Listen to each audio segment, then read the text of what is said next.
Êxodo capítulo 13, verso 17. Eu quero caminhar com vocês nesse texto. Êxodo capítulo 13, verso 17. Abre por gentileza. Êxodo 13, 17. Tá feliz, mano?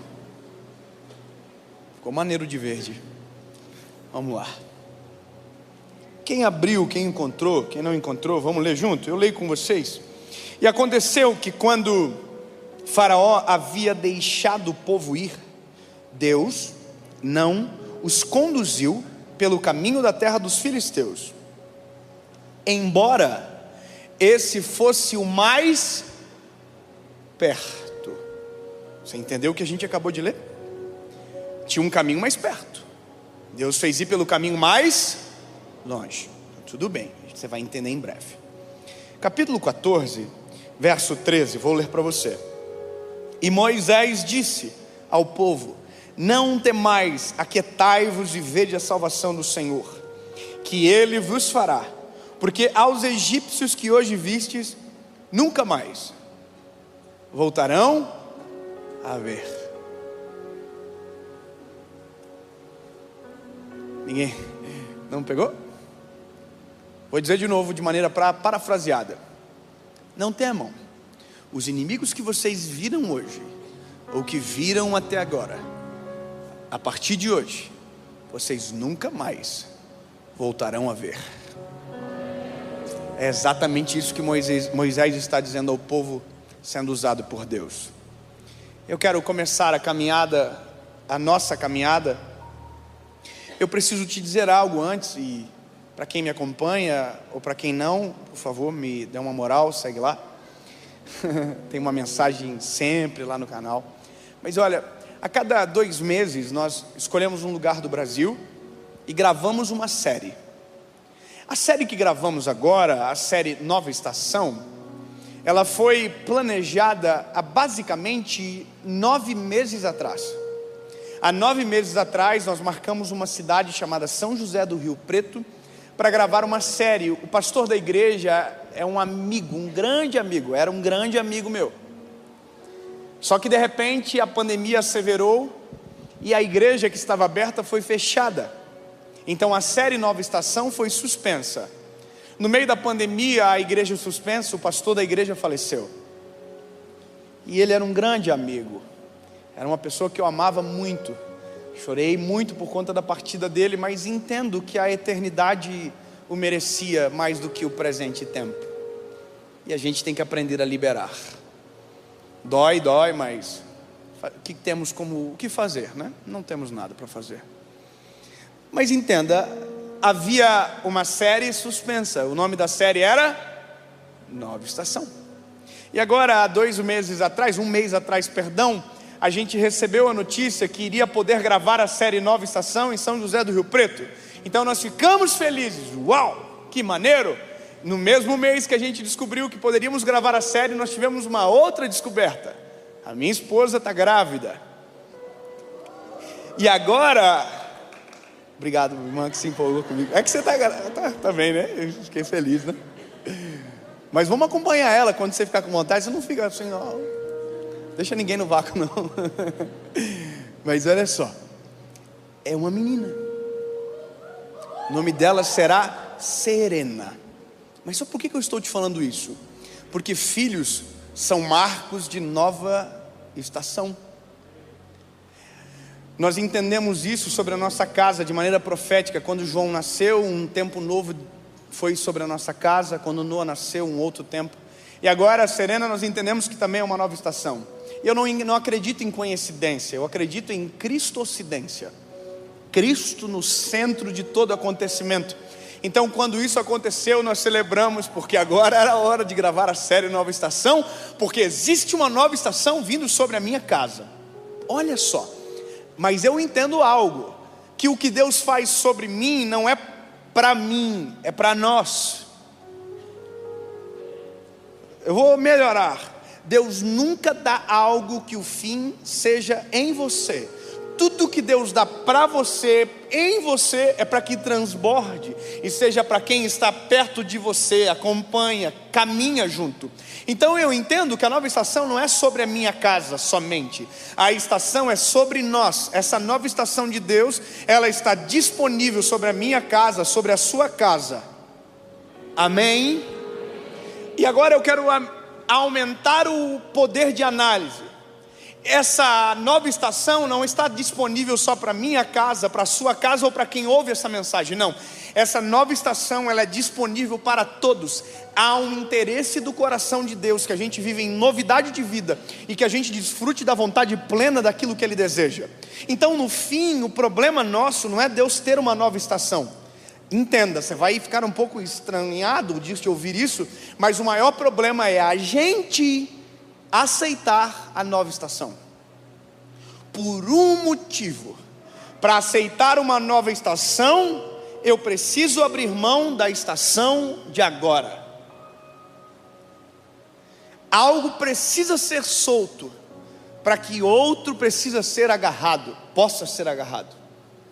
Então, quando eu olho para a palavra, quando eu olho para a nossa vida, quando eu olho para mim, para você, eu entendo que sim, Deus deseja.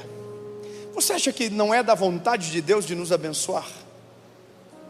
Fala comigo, você acha que não é da vontade de Deus prosperar a nossa casa, prosperar a nossa família, abençoar os nossos filhos, abençoar a nossa família como um todo?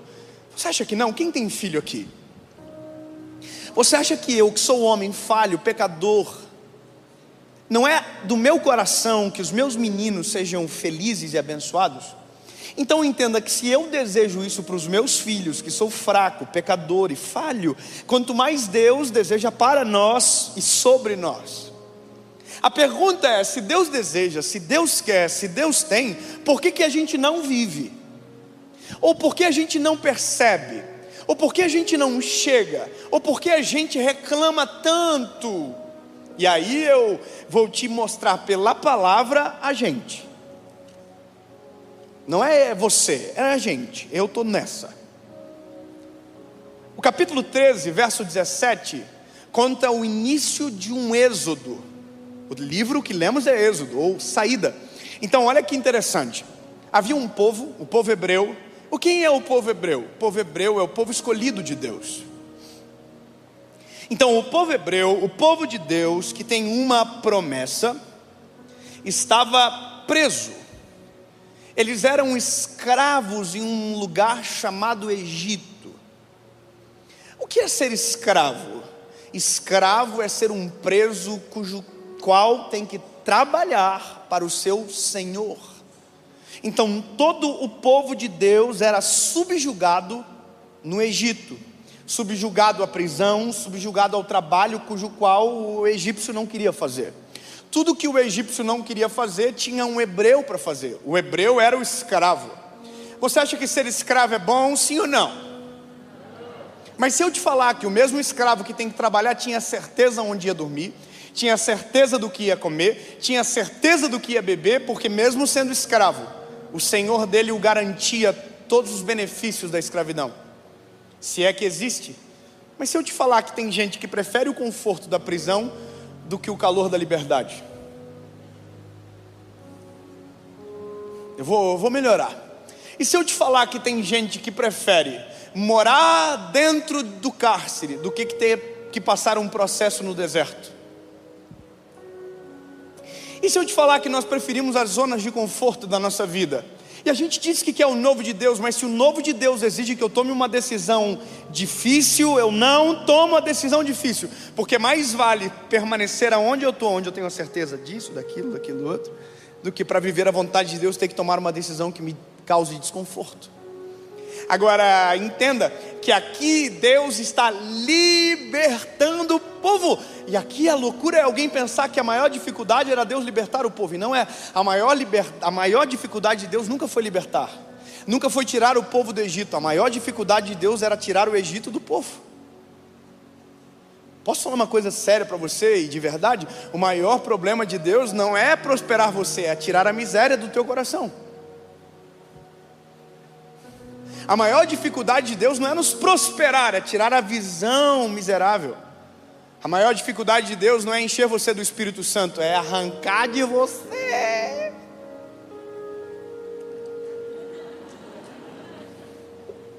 Porque tem gente que cultiva, tem gente que se apega, tem gente que vive a vida inteira na mesma estação.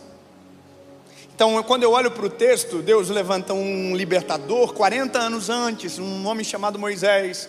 Lembra daquele menino que foi colocado no rio Nilo, cresceu no palácio? Aquele era o libertador. Deus já havia preparado 40 anos atrás o êxodo. O menino cresceu, Deus o levantou, ele foi até Faraó e disse: olha, liberta o povo de Deus. Aí Faraó disse: vou libertar. E o Faraó arrependia, aí Deus teve que mandar uma praga. Aí o Moisés ia de novo e dizia: liberta o povo de Deus. E o Faraó dizia: eu libero. Mas quando o povo estava prestes a sair, ele dizia: eu me arrependo. Então Deus teve que mandar 10 pragas sucessivas sobre o Egito, até que chegou uma hora que o Faraó falou: nós vamos morrer tudo, a tragédia está muito grande, vamos liberar esse bando de doido e vamos ter paz pelo menos. Não vamos ter escravo, mas vamos ter paz. Aí o povo de Israel recebeu a alforria, ou a liberdade. Uau, que dia sensacional! Livres, leves e soltos. Que lindo! Aí a Bíblia diz que todos saem de dentro dos portões do Egito rumo à terra prometida. Aí olha como Deus sabe quem somos. Deus fez eles irem pelo caminho mais longe, porque se fossem pelo caminho mais perto, virariam-se para trás e veriam a contenda dentro do Egito e voltariam. Como é que pode? A cela se abre, você sai da cela, olha para trás e diz: oh, mas é tão bom ficar preso. Eu vi um vídeo esses dias de um rapaz que parou na frente da delegacia de bicicleta e ele disse para o policial: tem como o senhor me prender? Aí o policial falou: mas você cometeu algum crime? Não, não cometi crime nenhum. Ele falou: mas por que então que você quer ser preso? Não, porque pelo menos dentro da cadeia eu sei que eu vou comer e vou ter um lugar para dormir. Alguém já viu esse vídeo? Tem gente que vive a vida inteira assim. O conforto de uma vida miserável é melhor do que o desconforto de uma vida extraordinária. Porque para viver algo extraordinário, você vai ter que tomar uma decisão difícil. Você vai ter que fazer o que ninguém fez. Você vai ter que crer como nunca ninguém creu. Você vai ter que se entregar como alguém nunca se entregou. Eu vou falar uma coisa para você, meu lindo. Por mais que seja engraçado ou talvez difícil de acreditar, mas eu estou aqui hoje. Eu acho estranho isso. Eu não tenho noção porque Deus me trouxe para esse lugar. Porque os meus plantios não são nem perto suficientes para eu viver o que eu vivo. O nome disso é graça, favor imerecido. Mas para chegar aqui, algumas coisas ou várias delas eu tive que abrir mão de maneira completa, mesmo não fazendo sentido, mesmo não tendo nexo de causalidade. Se Deus mandou, eu tive que obedecer. Então Deus me fez ir pelo caminho mais longe. Sim, Deus fez. Porque se eu olho para trás, se eu olhasse, porque agora não tenho mais nem para onde olhar, eu voltaria. Então Deus faz isso com o povo começa a caminhar em direção à terra prometida, porém quando eles saem, Deus permite que algo aconteça. Aliás, o próprio Deus faz. A Bíblia diz que Deus endureceu o coração do faraó, e o faraó falou: o que eu fiz? Os nossos escravos tudo foram embora. O faraó falou: não vamos deixar isso acontecer. Prepara os soldados, prepara os carros de guerra e vamos atrás do povo e vamos trazê-los de volta. A Bíblia fala em torno de 600 carros de guerra. Os hebreus eram milhões, mas eram soldados, e que agora estão marchando atrás do povo de Israel. Então eu quero que você comece a compreender comigo que existe uma das problemas, ou das dificuldades de a gente viver a nova estação, ou o que Deus tem para nós, se chama passado. A gente pode ser livre, a gente pode tentar ir em direção da terra prometida, mas existe um passado que vai vir atrás de nós. Sim ou não? Eu vou fazer uma pergunta, entenda de maneira gentil. Quem é filho de pai divorciado aqui? Levanta a mão. Caraca, irmão. Sério? Quem é? Ó, prepara para clamar: o sangue de Jesus tem poder, tá? Vou falar um negócio para vocês, repreende aí. Se você é filho de pai divorciado, há uma pesquisa que diz que você também vai divorciar. Ei, obrigado, irmã.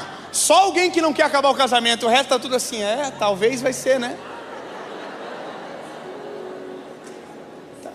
Irmão, pelo amor de Jesus, se você ouvir uma coisa dessa, você tem que falar: o sangue de Jesus tem poder. Porque senão, o que eu estou falando deixa de fazer sentido, para que a pesquisa tome o lugar da razão. A pesquisa não mente, ela está falando dados analíticos, mas eu não estou falando de dados analíticos agora. Agora eu estou falando do que é daqui para frente. Daqui para frente não. Daqui para frente não divorcia, daqui para frente o casamento não acaba, daqui para frente é uma nova estação, daqui para frente é um novo tempo, daqui para frente é um novo de Deus. Por mais que o passado pode tentar perseguir, o pai divorciou, o avô divorciou, o bisavô divorciou, na sua vez o passado vai ficar para trás, porque os teus inimigos que vocês viram hoje, vocês nunca mais voltarão a ver.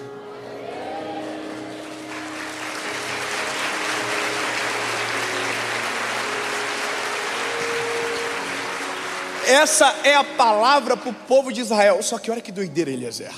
Eles estão indo, caminhando pelo caminho mais longe, e de repente eles estão chegando num lugar que tem um mar na frente. Aí eles olham para o mar na frente, olham para trás. Os egípcios estão marchando contra eles. O passado deu conta de persegui-los, encontrou o rastro e foi pelo caminho deles. Então eles olham para trás, o Egito vem aí. E eles olham para frente e não tem para onde ir. Sabe qual é o nome disso? Beco sem saída. Esse é um beco sem saída. Só que olha o que eles fazem. Eles fazem isso aqui. Tem alguém reclamão aqui? Tem gente que o marido olhou para a mulher. Bom, irmão, pera, pelo amor de Deus. Não, se tiver certo, aqui ó, espelho, espelho meu. Quem reclama mais da vida do que eu? Quando você se vê num beco sem saída, você não fala assim: ó céu, ó vida, ó azar. Porque o povo, quando olha para trás e vê os soldados, e quando olha para frente e vê o mar, sabe o que eles dizem? Por que, Moisés, você nos tirou do Egito para morrer na mão dos egípcios no meio desse deserto? Porque o Senhor nos tirou de lá. A gente lá pelo menos tinha segurança, e agora a gente está aqui. Imagina, irmão, que se eu sou Deus, eu falo assim: olha só, vou matar. Sabe um é Ctrl Z? Volta para o exílio. Ctrl Z, mata geral. Não sei. Del, né? Ctrl Alt Del. Porque eu não tenho paciência para essas coisas. Sabe o que é isso? Gente ingrata. Eles viram Deus agir, eles viram as pragas, eles ouviram a direção, viram o libertador, e na hora do beco sem saída, ignoram tudo o que viram para dizer que foram abandonados no meio do deserto. Isso parece semelhante com alguma coisa?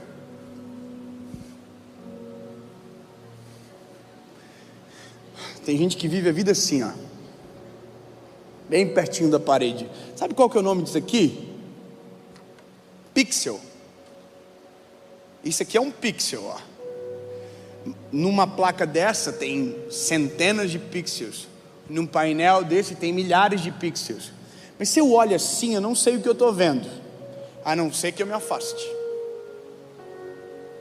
À medida que eu me afasto, eu consigo ver o todo. Tem gente que enxerga a vida assim, e porque enxerga a vida assim, não enxerga tudo que Deus já fez, não enxerga todas as promessas de Deus, não consegue enxergar o cenário completo. Então ele diz exatamente isso: Deus me abandonou, mas você não pode esquecer que quem te tirou daquele lugar para a liberdade foi o Senhor, entende? Era isso que o povo precisava, só que o povo reclama. E aí a Bíblia diz que Moisés clama: Deus, o que vai acontecer? Aí Deus responde. Posso te falar uma coisa, bebê? Deus não responde reclamação, Deus responde clamor. Você pode reclamar com seu amigo, para Deus você clama: Deus, o que eu faço? Aí Deus falou para Moisés: Moisés, levanta o cajado sobre o mar, estende. Moisés ouviu, levantou e o mar se abriu. Alguém aqui já viu o mar se abrir? Uma coisa sensacional de se ver, hein? Recomendo. É que vocês nem se impressionaram, né? Tudo, sério? Irmãos, sabe o que eu imagino? O povo hebreu, tudo assim, nós vamos morrer. Aí de repente, nós não vamos morrer mais. Tem um lugar para fugir. Aí eles não podem esquecer que tem uma promessa: ei, não temam, vocês vão ver a salvação de Deus sobre vocês, mas saibam que os inimigos que vistes hoje nunca mais voltarão a ver. Grava o que eu vou te dizer: os inimigos que vocês viram hoje, vocês nunca mais voltarão a ver. Aleluia, em nome de Jesus. Aí eu tenho que imaginar isso aqui, porque a minha cabeça é fértil. Eu fico imaginando assim, eles passando, olhando de um lado o Baby Shark. É meu mundo, irmão. Baby Shark, Mami Shark de um lado, e eles com os pés enxutos, caminhando no meio do mar. Aleluia. Caminhando para um lugar chamado liberdade, terra prometida, o centro da vontade de Deus, queira chamar como você quiser. E eles estão indo em direção ao lugar que Deus havia preparado. Eles atravessam o mar, e quando o último passa pés enxutos, todos os soldados, todo o exército do Egito estava exatamente no meio do mar. A passagem não é para os teus inimigos, a passagem que Deus abriu é para você. A passagem que Deus abre para a nova estação não é para o teu passado, é para o teu futuro. O passado pode tentar vir atrás, mas a Bíblia diz que quando todos os inimigos estavam no meio do mar, o mar se fechou, e nunca mais aqueles egípcios que eles viram voltaram a ver. Sabe o que é isso, lindo? Deus está deixando claro para mim e para você: a nova estação não tem espaço para passado. A nova estação não tem espaço para que seu pai divorciou, você possa tomar a decisão de destruir a tua família também. A gente tem que aprender a quebrar ciclos que nos prendem. O pai era violento, aí o filho tem um filho e ele é violento com o filho. A mãe era uma megera, aí a filha tem uma filha e é uma cobra com a filha.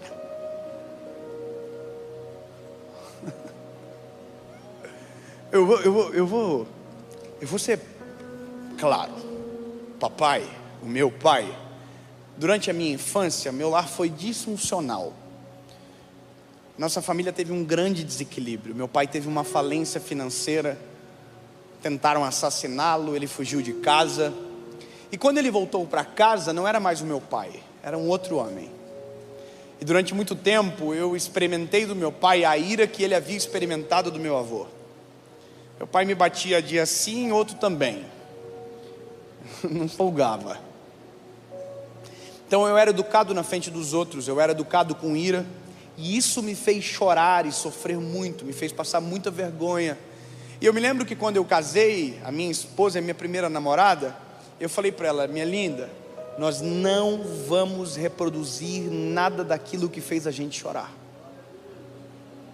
Não na nossa vez, não na nossa vez, não na nossa casa, não na nossa família. Eu fiz um voto, é um pacto. Aí, irmão, o meu filho, o mais velho, o João, ele é maravilhoso, ele é um menino muito gentil, muito amoroso, e ele é muito sapeca, ele é a minha cópia. Eu coloquei o nome dele de João, porque João significa graça, calmaria, mas ele veio Pedro, ele veio eu. E teve um dia que ele estava assim, impossível, extremamente bagunceiro. Aquele dia ele me provocou tanto, irmão, que ou eu vendia ele na OLX, ou eu ou eu batia nele. Sabe, eu fui de repente acometido por um momento de ira, por conta de uma postura dele. Ele tinha uns 2 aninhos, e eu peguei ele do chão assim com ira, levantei no meu colo, de uma forma que eu nunca fiz, de um jeito que eu nunca tinha feito. E ele se desestabilizou, ele chorou como nunca. E eu fui subindo a escada com ele bravo para tratar daquela situação. Só que o Espírito Santo, irmão, ele é osso duro de roer. Pega um, pega geral. Também vai pegar você. Irmão, o Espírito Santo falou no meu coração na hora: vai fazer igual?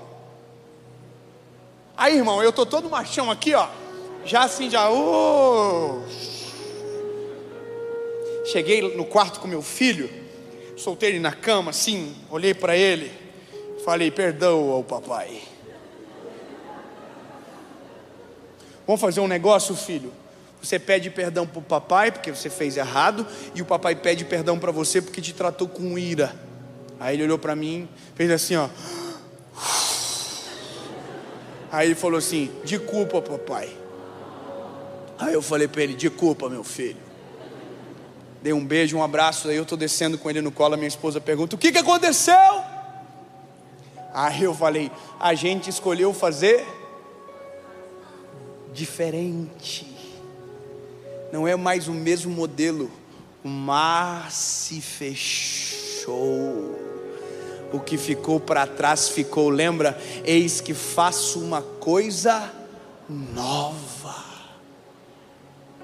E esse é o negócio. A gente quer viver a nova estação, mas o nosso coração ainda está preso no Egito.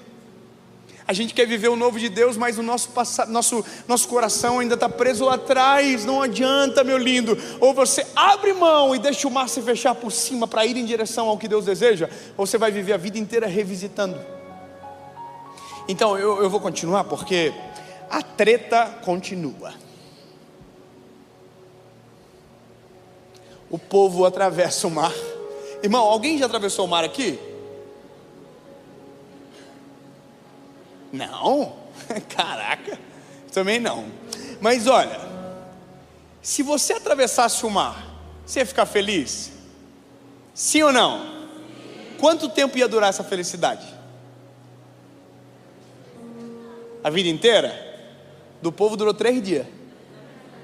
Eles estão aqui, ó. Top! A Bíblia diz que eles andaram 3 dias, 160 quilômetros. O caminho até a terra prometida demoraria 15 dias, mais ou menos. A história aproxima isso de maneira geográfica. 15 dias. Eles andaram 3 dias com sede, tiveram sede, pararam para tomar água num lugar que não era para ter parado. Eu pergunto para vocês aí. Eles pararam para tomar água, né? Deus mandou? Pode responder, não precisa ter medo não. Deus mandou? Mas eles pararam? Mas Deus mandou? Mas eles pararam?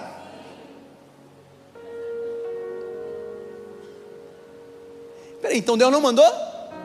E eles pararam? Forte. Aí a Bíblia diz que eles pararam para tomar água no lugar chamado Mara, que não era Mara. Entendeu a piada? Desculpa.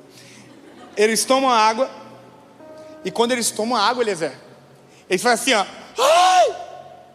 A água era amarga, porque Mara significa águas amargas. Aí eles vão até Moisés, porque eles são reclamões. Eles dizem: Moisés, você passaram só 3 dias que o mar tinha se aberto.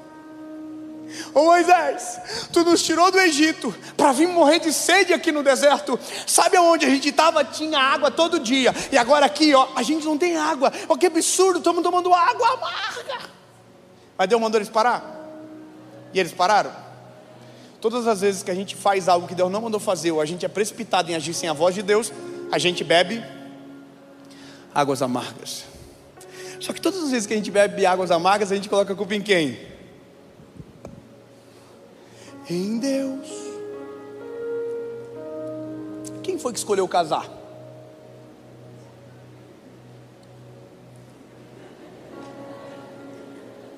Oh, sério? Alguém disse sim por você? Não foi você que aceitou, foi você que queria. Deus tinha um príncipe, você escolheu o sapo, o problema é seu. Deus tinha uma princesa, você preferiu a Fiona. Vamos fazer o quê, irmão? Mas agora, aguenta.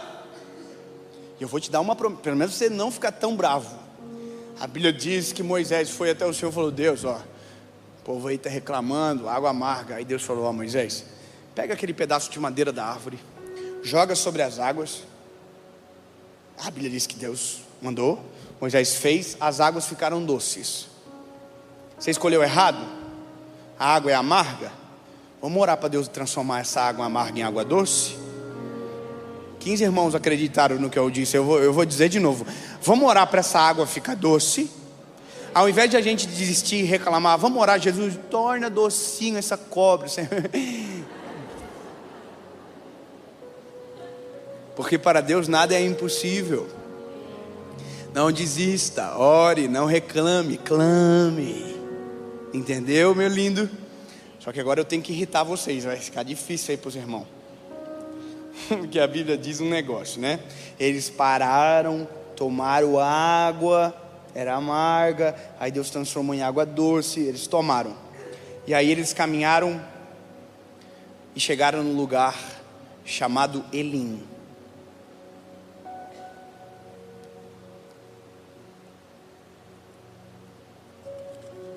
O verso 15, verso 27, não precisa abrir, eu vou ler. E chegaram a Elim, onde havia 12 fontes de água e 70 palmeiras. E ali acamparam. Sabe quanto tempo Elim dava de Mara? Vocês vão ficar com raiva. Oh Jesus, né? Como é bom a gente apanhar às vezes, né? Sabe quanto tempo?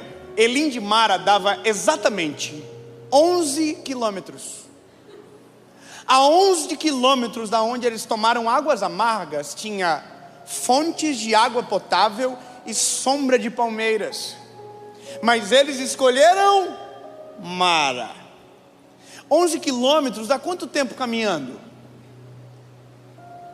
Tem algum atleta, um irmão fitness, para dizer o meu pace? O que? 2 horas caminhando chega? 11 quilômetros? Irmão, se eu não chegar em 2 horas, eu abandono tudo, vendo tênis e vou embora. Não, eu acho que eu chego. Você chega, né, irmão? Nós dois chegamos junto então. 2 horas. Eles caminharam 3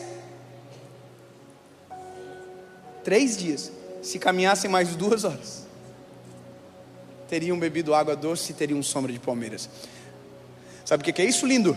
Toda vez que você é precipitado, você colhe daquilo que não deveria colher, bebe daquilo que não deveria beber, come daquilo que não deveria comer, vive aquilo que não era para você viver.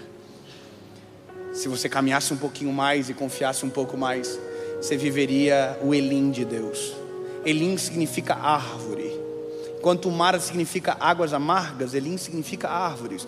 Eu quero que você saiba, Deus tem o melhor para você. A gente só não vive porque não pergunta, ou porque é precipitado para querer viver aquilo que a gente acha que é melhor. Eu sei que é difícil e às vezes a gente quer a vontade de Deus. Quem aqui já perguntou para Deus sim ou não e não conseguiu esperar a resposta? Oh Deus, eu preciso saber se o Senhor quer sim ou não. Aí Deus não falou nada. Aí você falou assim: olha, Deus não falou nada, quem cala consente, então eu vou. A gente diz que silêncio é uma resposta. Não, silêncio é silêncio. Silêncio não é nada. Resposta é sim, sim, não, não. E se Deus não falar nada? É nada. Uma coisa engraçada que aconteceu comigo esses dias recente. A gente tem uma associação evangelística para cuidar das pessoas que aceitam a Jesus, para doar Bíblias. É um projeto lindo que está ficando pronto agora, mas já está acontecendo uns 8 meses de maneira oculta, só para que ficasse tudo certinho. Agora está ficando tudo beleza, lindo. E aí um dia eu estou dentro de um prédio que eu queria comprar para a associação. Um prédio maneiro, irmão, lindo, cheio de portinha, top. Meu Deus, eu falei, que lindo. Aí eu estou no prédio com o corretor vendo, recebo uma ligação, um amigo meu que é rico daqueles de dar raiva. Sabe, aquele que você fala assim, ô Deus, é só um pouquinho para nós, divide. Eu não tenho inveja não, mas dele... É brincadeira, é porque ele é muito meu irmão. Eu falo, cara, Deus deu uma avacalhada, Deus está me humilhando contigo aqui. Mas ele tem o que tem pelo coração que tem também. E aí ele me ligou e falou assim, tá vendo o prédio da associação? A gente tinha conversado sobre, eu falei, tô. Ele falou assim, eu vou pagar o prédio. Aí eu já... Ponto, tamo rico. Não é meu, mas a gente fica feliz. Eu falei, yes, top. Eu falei, mas você sabe quanto é? E falei o valor, irmão, eu não sei nem escrever. Ele falou assim, eu pago. Eu falei, eita. E o corretor viu, irmão, o corretor ficou empolgadaço. O corretor da vacina fez assim, ó. E aí eu desliguei o telefone e contei. E aí, irmão, era a mesma parada. Já estava aqui andando de grandão aqui, ó, vamos mudar disso aqui. Só que eu estava perto de sair, o Espírito Santo falou no meu coração, não vai perguntar não?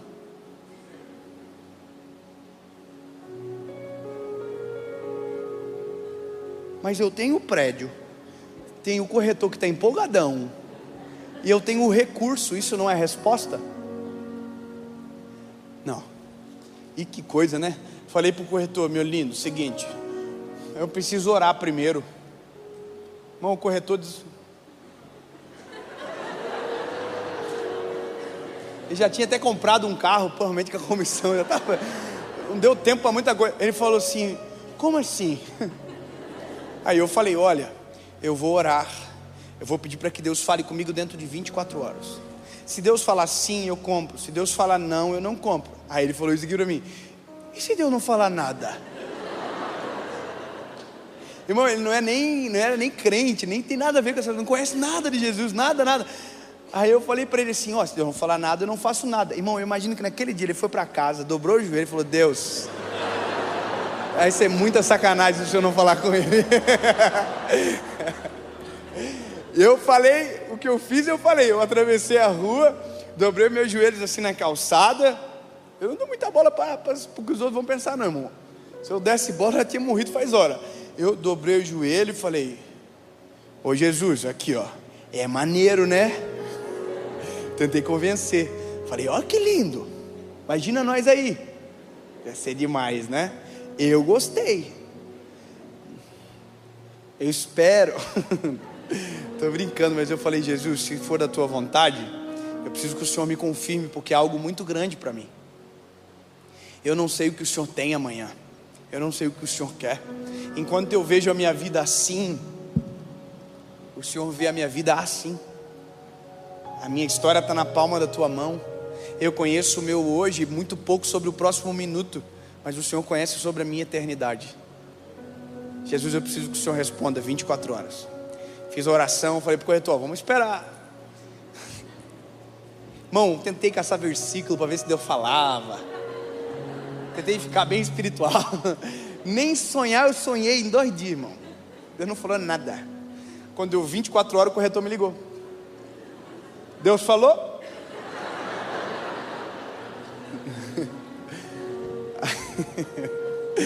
Tadinho, irmão, estava tão empolgado. Aí eu falei para ele, não, Deus não falou. Aí ele falou, então deixa eu te falar uma coisa, eu vou dar um desconto e vou parcelar. Porque na cabeça dele o segredo podia ser a proposta, mas o segredo é o propósito. O segredo é a resposta. Deus não falou nada, é nada, mesmo que não faça sentido naquele momento. Sabe o que aconteceu no outro dia, meus irmãos? Sabe? Nada. Aconteceu nada. Não aconteceu nada, nem nos próximos dias, nada. Eu aluguei uma sala, olha só. E eu que estou pagando. E lá eu ganhei, né? Olha, e eu que estou pagando. Vai entender. Na verdade, eu não entendi ainda. Eu estou assim, meio boladão ainda com Deus. Mas essa é a graça. É que o que eu vivo hoje, há 10 anos atrás, eu jamais teria capacidade de imaginar.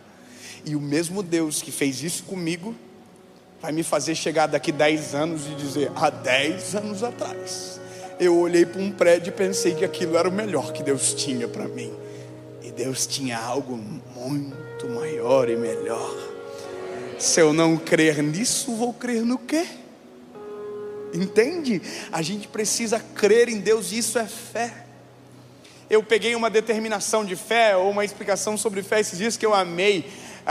Um escritor chamado Mark Batterson, ele fala que fé é subir numa árvore, pendurar-se no galho, cortar o galho e esperar a árvore cair. Ninguém... Sério? Era para todo mundo chorando agora, casa dele. Eu também olhei igual vocês assim, falei, não entendi. Vamos lá.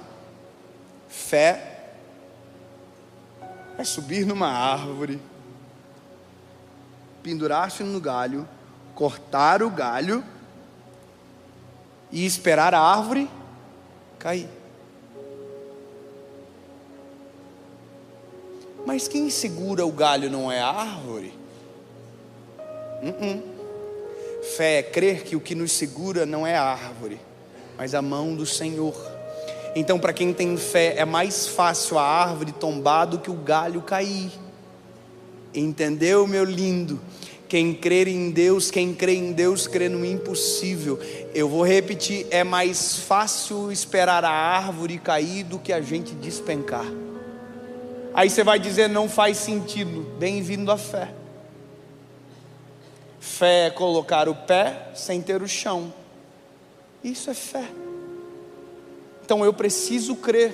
O povo precisava crer em Deus, precisava aprender a depender de Deus. Deus tem um desejo com a gente desde sempre, que a gente aprenda a depender dEle. Deus sempre desejou, Deus sempre desejará. Isso é o que Deus quer, que a gente aprenda a depender dele para todas as decisões. Sim, sim, não, não. Senhor, o que o Senhor quer para a minha história? Qual é o centro da tua vontade? Senhor, qual é a nova estação que o Senhor tem para mim? E eu só vou saber se eu perguntar, e se eu perguntar eu vou conhecer, e se eu conhecer eu vou amar, e se eu amar eu vou dizer quão extraordinário é. Isso é viver o milagre do eterno, isso é viver a provisão, é isso que Deus quer. Eu vou falar uma coisa para você, irmão, e eu imagino o coração de Deus, o que Ele sente quando a gente toma a decisão de dizer que Ele é o dono, Ele é o chefe, e a gente deixa Ele ser o chefe de verdade, porque uma coisa é dizer, outra coisa é deixar Ele ser. Porque a gente pergunta para Deus, sim ou não, aí às vezes Deus diz, não, e sabe o que a gente diz? Não foi Deus que falou. Porque a vontade de Deus não está espelhada na nossa vontade. A vontade de Deus é soberana. Quantas coisas a gente pergunta para Deus, Deus disse não, a gente diz, nossa, Deus não fala comigo. O que mais o Senhor quer é que a gente entregue nas mãos dEle e confie. Meu filho João, tanto João quanto Noah, eles são apaixonados pela minha esposa, pela Paula. Eles amam ela assim de maneira absurda. Quer dormir com quem? Com a mamãe. E o pai? Pai, não tem espaço. Meu filho falou isso aí para mim esses dias. Pai, não tem espaço, pai. E esse aqui? Não, eu abro a perna. Eu fiquei ofendido naquele dia. Mas eu entendo que a primeira paixão do menino é a mãe. É a mulher da vida dele. Eu entendo. Só que esses dias aconteceu uma parada lá em casa. Esses dias ele caiu, levou um tombo. Entrou dentro de casa chorando, soluçando. Entrou dentro de casa, passou pela Paula, passou pela babá, passou pelo mano dele e se jogou no meu peito. Eu estava deitado numa poltrona assim, num puff no chão. Ele se jogou no meu peito e escondeu. Aí todo mundo veio perguntar, o que está acontecendo? Eu falei, ei,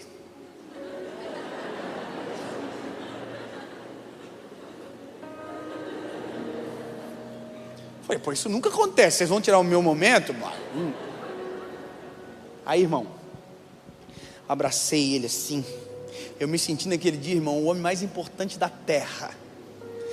Essa princesa, quando me abraçou, esse tipo de sentimento dentro do nosso coração, é a coisa mais gostosa do mundo. A gente se sente importante porque é um coração puro, não tem nenhum interesse. O que ela quer? É puro. Aí ela me abraçou, meu filho me abraçou. Eu abracei ele assim, e ele fazia assim, ó. E eu estava assim, ó. Ai, que bom. E sabe o que é engraçado? Porque eu me senti importante, me senti amado, me senti, sabe, um esconderijo para o meu filho. E naquele momento o Espírito Santo falou no meu coração, imagina o meu sentimento, imagina o meu coração, o que eu sinto quando meus filhos correm para o meu colo, ao invés de correr para o lado errado. Quando os meus filhos se escondem em mim, quando o socorro sou eu. Irmão, aí eu sou chorão, comecei a chorar mais do que o meu filho. Aí meu filho falou: está chorando por quê, papai? Eu falei: mas só para você entender, era sempre isso que Deus queria com o povo. E a história do povo de Israel, do povo hebreu, ela é triste, porque o final dela não é feliz. A história desse povo não é feliz. Era 15 dias de viagem. Eu vou antecipar a história, vou dar um spoiler. Eles nunca conheceram a terra prometida. Viveram a vida inteira baseados em uma promessa e nunca viveram a promessa. Ficaram 40 anos rodando, andando em círculo no deserto. Deserto é lugar de moradia? Sim ou não? Deserto é lugar de passagem, mas tem gente que escolhe morar no deserto. Você conhece pessoas que todas as vezes que você conversa com elas, elas dizem que estão passando no deserto? Mas passa ano, ela está no deserto. Passa 2 anos, ela está no deserto. Passa 3 anos, ela está no deserto. Ou ela mora no deserto, ou ela está andando em círculo no deserto, tentando ir para algum lugar. Vida inteira: ai, a minha vida dá tudo errado. Ai, meu Deus, a minha vida. Ai, comigo nada dá certo. E Deus tem Canaã. Deus tem a terra prometida. Mas como o coração reclama demais, como a ingratidão é a realidade, quando a precipitação é a realidade, a gente nunca vai chegar. Quando o passado é mais forte do que o futuro, a gente não consegue chegar. E sabe o que é o doido da vida, meu lindo e minha linda? É porque o tempo passa muito rápido. Eu olho aqui no meio das pessoas e eu consigo ver, de maneira assim superficial, quem tem mais idade do que eu e quem tem menos idade do que eu. Se eu perguntar para quem tem mais idade do que eu e perguntar sobre a sua idade de 30 anos, talvez alguém vai dizer: parece que foi ontem. E na verdade foi ontem, mas o tempo passou. E esse tempo não passou para vocês, vai passar para mim também. Hoje eu tenho 31, amanhã eu vou ter 41, depois eu vou ter 50, 60, eu não sei até quando vou. Mas entenda que o tempo é a única conta que a gente nunca consegue pagar. O que passa, passa, nunca mais volta. Então se eu perco o tempo, esse tempo nunca mais volta, lindo. Então a doideira da vida, sabe qual é? É quando a gente deixa passar o tempo demais, a gente olha para trás, não consegue refazer os passos e a nossa vida não andou para frente. Eu hoje olho para trás, eu tenho coisas para se arrepender, mas eu tenho bastante coisa para agradecer também. O que me faz arrepender, eu sei que eu não posso reproduzir novamente, porque eu quero chegar daqui a alguns anos, a mensagem não ter mudado, mas eu melhorado, mais crente, mais cheio do Espírito Santo, um marido melhor, um pai melhor. Eu estou ansioso por essa nova estação de Deus sobre mim. Eu falo todo dia, eu falo para todo mundo, eu sinto o cheiro de uma coisa nova. Alguma coisa Deus vai fazer, tem algo novo de Deus vindo sobre nós. Sabe, eu quero isso com toda a minha vida. E se eu tiver que abrir mão de alguma coisa, eu vou abrir mão. Se tiver que tomar alguma decisão que não faça muito sentido, eu quero tomar essa decisão. Por quê? Porque eu sei em quem tenho crido, sei que é maravilhoso. E esse é o Senhor, é isso que eu quero para a minha vida, lindo. Aí você vai dizer: eu não quero isso. O problema é seu, o tempo vai passar para mim e para você. Esse povo nunca entrou na terra prometida. Deus irou-se com o povo e disse: vocês não vão entrar mais, só vai entrar os filhos dos teus filhos. Perdão, os teus filhos. Quando o último dessa geração morrer, os filhos de vocês entrarão na terra prometida. Nem Moisés entrou. O libertador não entrou na terra prometida. Eu passei muito do tempo já, gente? Quanto tempo eu estou falando já, gente? Não, dá tempo, tem 40 minutos ainda. Estou brincando. Não vai acabar, o pastor vai bater em nós. Ó, onde que eu estava mesmo? Eu estava aqui, né? Eles nunca entraram, né? É isso que eu estava falando, né? Eles nunca entraram. Josué e Caleb entraram. Os filhos daquela geração rebelde entraram. Sabe qual que é o triste da história? É porque eles eram exatamente igual aos pais. Eles estão na terra prometida, mas eles são a cópia dos pais deles. E aí Deus tem que pegar Josué e falar: Josué, pelo amor de mim mesmo, fala com o povo. Aí Josué reúne o povo. Deus toma a boca de Josué, e Josué começa a clamar contra o povo. Lembra da coluna de fogo? Fui eu. Lembra da nuvem de fumaça? Fui eu. Lembra do mar que se abriu? Fui eu. Deus está trazendo à memória do povo tudo aquilo que Ele havia feito na construção daquela história, para que o povo entendesse que aquele lugar foi Deus que deu para eles, uma terra que eles não batalharam, um solo que eles não plantaram e estavam colhendo, foi Deus que havia dado para eles. Deus queria lembrá-los, e Deus foi lembrando de tudo aquilo que fez pelos pais daquela geração. E quando Deus para de falar pela boca de Josué, Josué fala. Só que quando Josué fala, Josué é almático, ele está chateado, e ele diz exatamente isso: escolham hoje a quem vocês vão servir, se os deuses dos vossos pais que ficaram da além do rio, ou os deuses dos amorreus em cuja terra habitais. Eu, porém, e a minha casa serviremos ao Senhor. Fique de pé, por gentileza mesmo, por favor. Isso.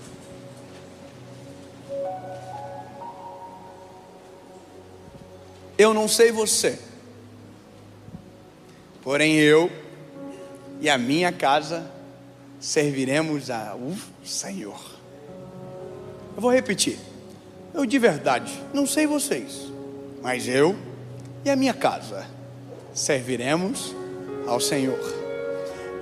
Compreendo no final de tudo que a Nova Estação está a 1h40 de nós, que a Nova Estação está pertinho, está perto. Numa decisão: eu não pertenço ao meu passado, eu sei que Deus tem algo poderoso para mim. Passado não é o dono da minha história. Deus, eu vou parar de reclamar, Tu és o dono de tudo. Deus, eu confio e Te entrego tudo. Decisões simples que fazem tanta diferença, lindo. Eu poderia sentar aqui e a gente conversar e eu contar só a história top para vocês de tudo aquilo que a gente já viveu, de coisas tão absurdas que Deus fez e que nós fomos, trabalhados na nossa fé porque Deus respondeu. Então, na verdade, não posso decidir por vocês. Eu posso pregar, mas quem decide é vocês. Você crer não é o suficiente, desculpa, não é? Não é o que você crê somente, é o que você faz a partir daquilo que você crê. Não é ouvir, é praticar. E antes de tomar uma decisão como essa, e que você vai tomar hoje, talvez tenha uma outra decisão que você precisa tomar. E aqui eu entro, porque essa é a minha missão. Eu sou um evangelista.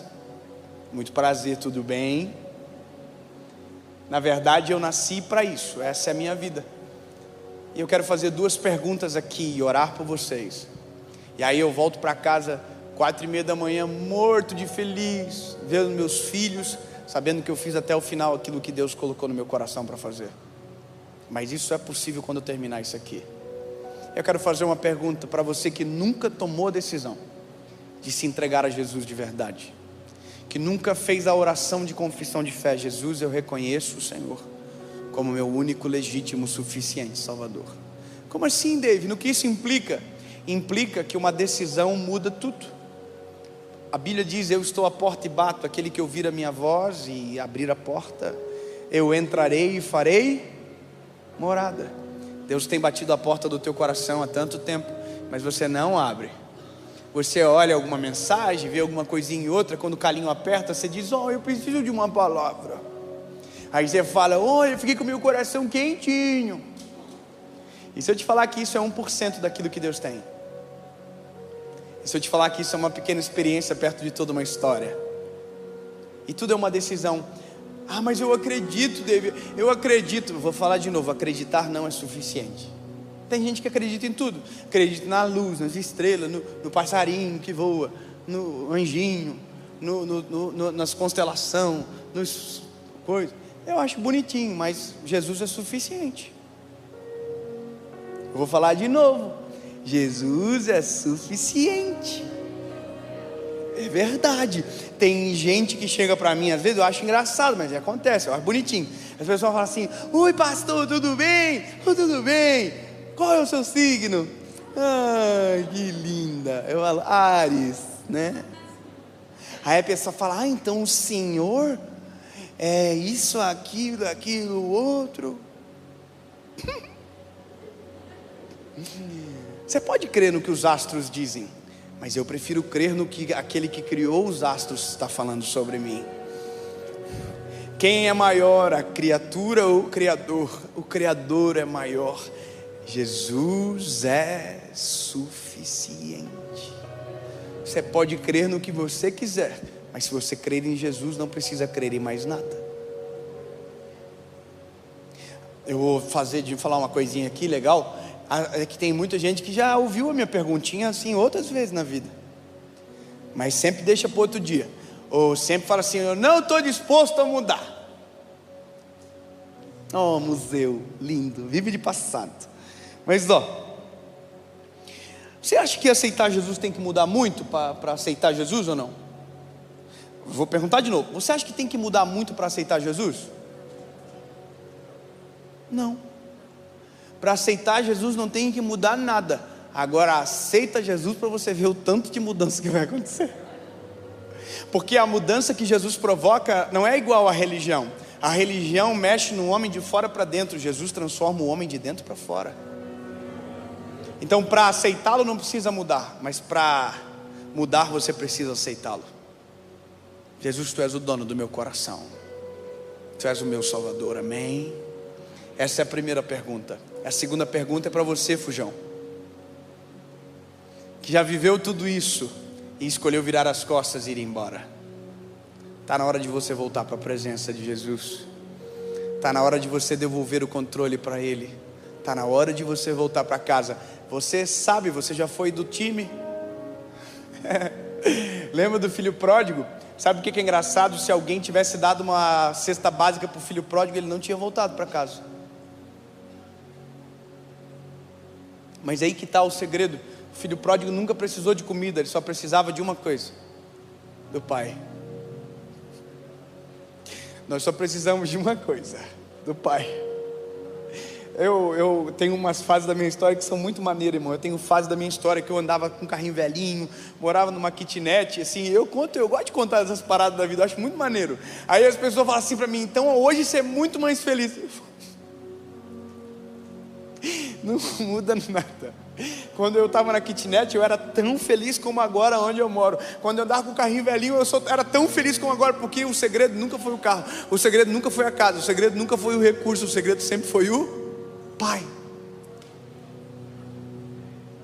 Eliezer, eu confesso para você que os momentos que eu tive com Deus no lugar onde eu morava, lá atrás, pagava 320 de aluguel, e o dia que fala que ele falou que ia aumentar R$30, eu quase morri do coração. Então entenda, o segredo não é a casa nova, o segredo não é o que... Não, o segredo é o Pai. 2 perguntas, 1 resposta. E meu trabalho é perguntar, do Espírito Santo é convencer. E é Ele que te convence. Você está se sentindo ameaçado aqui? Sabe que a gente ameaça? Vou fazer uma conta.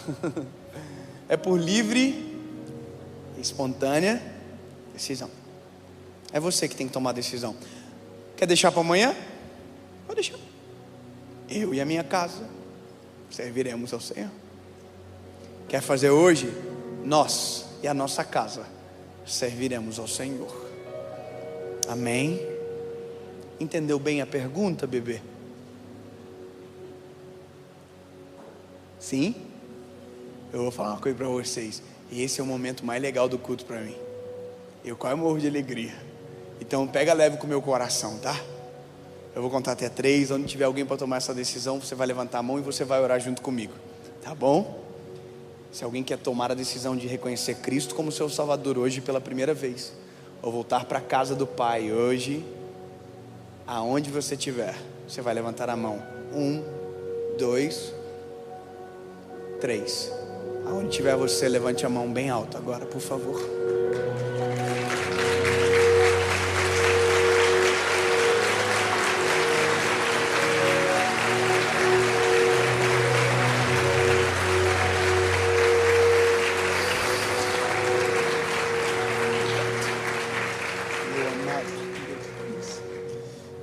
salvou primeiro. Levanta a mão bem alto, você que está tomando essa decisão. Oh, aleluia. A palavra que eu creio, a Bíblia que eu leio, diz que tem uma festa no céu acontecendo agora.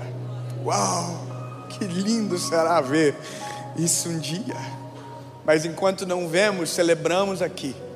Você que toma essa decisão com sua boca, com seus lábios, declare, diga comigo: Senhor Jesus.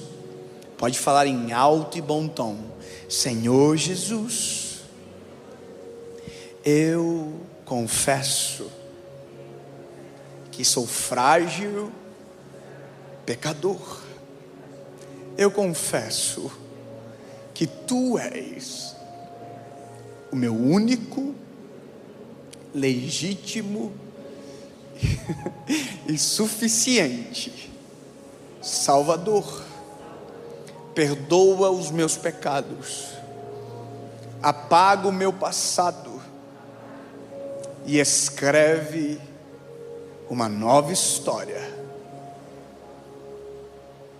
Escreve o meu nome no livro da vida.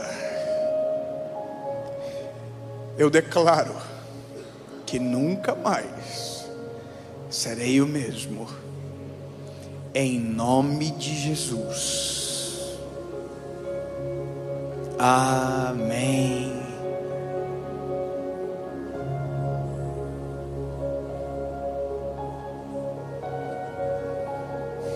Porque Ele vive,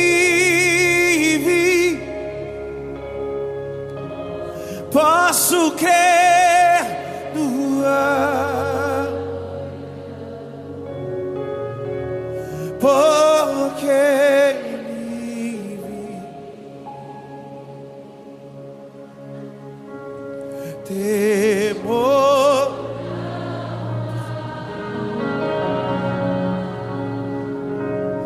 mas eu bem, eu sei e que a minha vida está.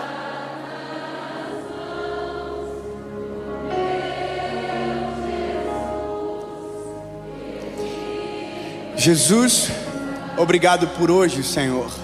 Obrigado porque vidas serão transformadas para sempre a partir dessa decisão. Jesus, eu declaro uma nova estação sobre a vida dos teus filhos, um novo tempo, uma nova história, em teu nome, Jesus. Em teu nome.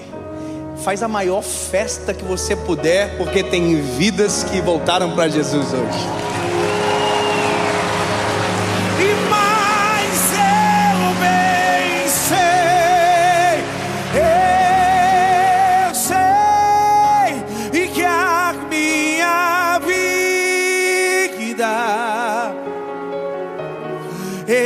Está